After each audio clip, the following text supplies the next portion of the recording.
Explore different funds during both short and long-term market challenges and opportunities. The Tifin Investment Manager Series, hosted by Darrell Albright of DWealth News, features fund managers and investment leaders who share their market insights, their perspectives, and their strategies so that you can unlock investment opportunities.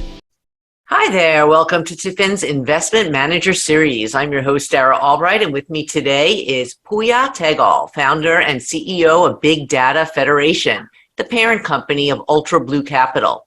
Pouya is going to be discussing how AI, artificial intelligence, is reshaping active investing.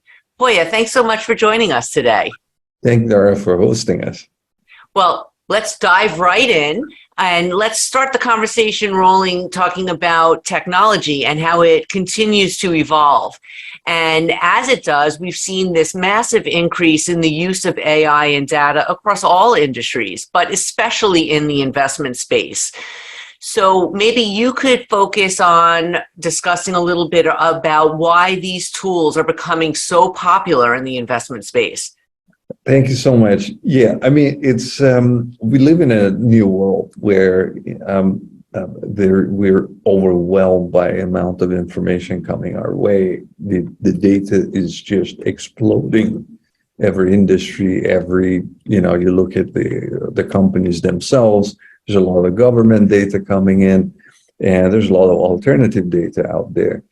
And it has become much more complicated than before, where people basically looked at one indicator. We're always looking for one indicator. Reality is we live in a very complicated world, and the connection between the data and the size of this data is not anything like we've seen before. So the traditional tools like spreadsheets and the traditional opinions are not going to work moving forward. So the technology is absolutely required. And to process the data, to aggregate it, to cleanse it, and create meanings of those data, create fundamental meanings out of them. In the past, the AI was, or machine learning in general, was used to just use pattern in the price. But reality is there's pattern everywhere in the fundamental, but much more profound than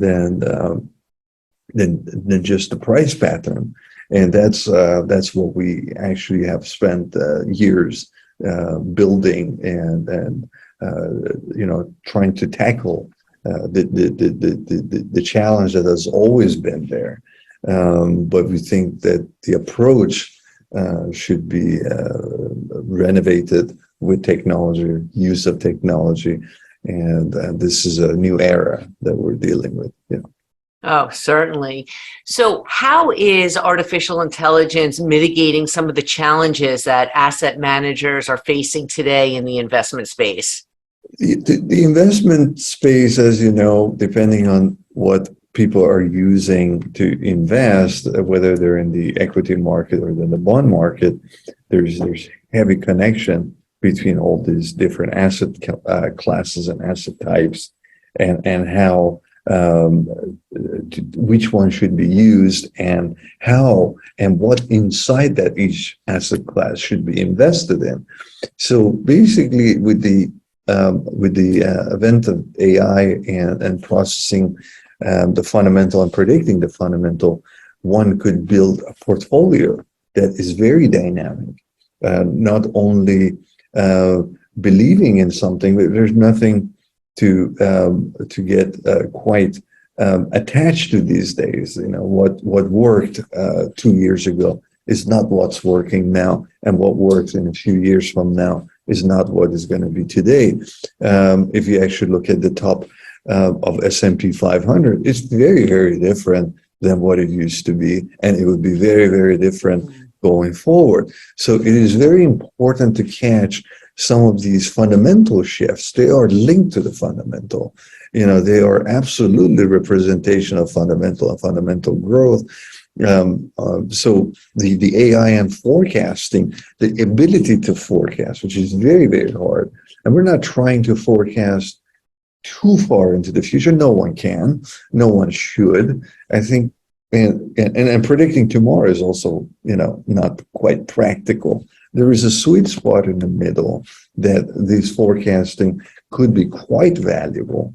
And with that, we can identify the opportunities free of emotions, free of biases, and build a portfolio that you can actually manage the risk. Not only identify the best investments, also weigh them properly, because weighing is pretty much as important as selecting. Mathematically speaking, it's all about weighing. If you give a weight of 0 to something, it means you didn't pick it. So effectively, it's always about the weighting, what weight you give to each of those investments. So the systematic approach to forecasting, and I can give an example. You just look at the currency. How complicated is the impact of a currency on, sales of one international company? This is extraordinarily complicated to do manually, but it's kind of quite feasible to do with machines, because we have the configuration of the revenue that composition doesn't change that much, and you have the currency information. You can pretty much quickly calculate what is the potential impact of that currency. This is just an example of translating data, and we're really, it's all about translating data. It's really not about forecasting. It's about translating the factual data that just happened or it's about to happen, and then use that to say what it means for this industry, for this company, for this economy. And that becomes very, very powerful tool that the portfolios could be built. Yeah, so interesting. So your ETF, which the symbol is UBCB and it trades on the New York Stock Exchange, is actively managed algorithmically. And maybe you could talk a little bit about how that approach works. Yeah, so basically it is a combination of strategies. It's not one strategy in there. So it is using investments in the longer term fundamentals. Again, we're not talking about 5 years out, and no one can predict that. It's about a little bit longer duration of forecasting we have, and then shorter term and shorter term. So if you actually break it down, it's 3 pieces: long term, mid-term, short term forecasting. Again, long term is not super long, relatively long for us.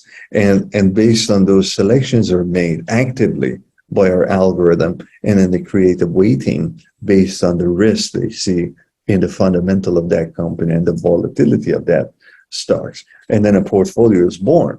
And on top of this, the portfolios, the AI or machines are actively trading on the bull side or on the bear side. The bear side, also known as hedging. So basically, they actively get involved on price discovery and price pattern that happens at the macro level, to basically protect the portfolio or add some additional gain to the upside. And the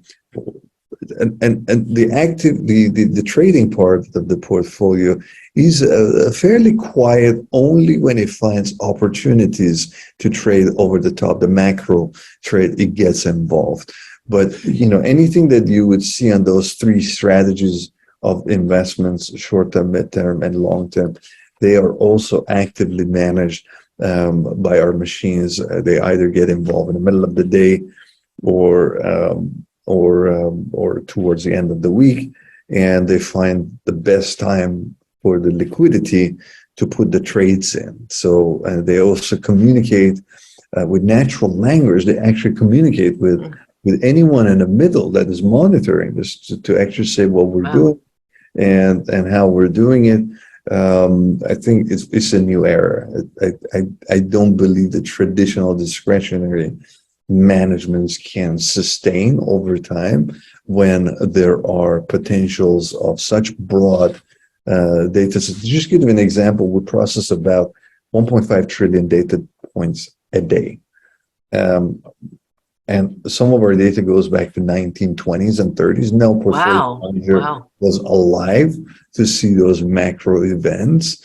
And every now and then they come and they report on one of those things. But we capture all of this they're modeled into the system, and we continuously upgrade our processes and our algorithms to ensure that it's actively managed by a data scientist, but on a day-to-day, we're hands off. As we speak, it is trading. So fascinating. So can you share maybe a specific example of how your ETF uses algorithmic investing? yes. So one of the examples of if you actually look at the major indices, they're kind of fixed on their allocation to sectors. You know, they rebalance it once a quarter. If we actually look at our ETF, beginning of the year was very, very heavy towards energy, and it's been ratcheting it down now. It may actually start to ramp back up, but it actually did not follow the weight of the market. It decided that these are the best fundamentals. If you actually look at, for example, this year, we're in 2022, the energy sector has had the best fundamentals of almost any sector. So our algorithms spot that, and basically they look at this one. This is where the growth is fundamentally, and then they go after that. And then there's some other things that they also do is they find new things that are emerging. Money is made at the inflection points, right?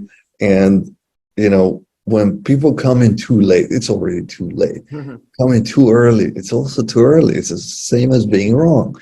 It's just, where is that inflection point to get in on both directions, right? And that's what this portfolio is doing. An example was the energy that we did quite heavily, and the currency impact was also pretty much adjusted in. We went into several things that played on that space, and so it is basically trading not only equity, but if we actually look these days, you can pretty much find any commodity, any currency linked to equities as well. So effectively, it can play different asset classes, and we expect it to get involved in those pretty soon as well. So this portfolio is active. It goes both directions. It goes bull and bear. The holdings are bullish, but the trades are both directions. Yeah, well, you're right. All about timing. It really is. So, Pouya, thank you so much for your insight in algorithmic investing and how you specifically are using artificial intelligence and machine learning in the investment space at Big Data Federation. For anyone that's listening, that's interested in this topic, wants to learn more about the AI investing side, your ETF symbol UBCB trades on the New York Stock Exchange. Where's the website that they can go visit?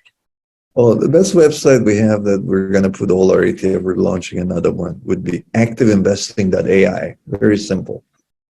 Perfect. You're all there. Yeah. Perfect. Well, thank you so much again.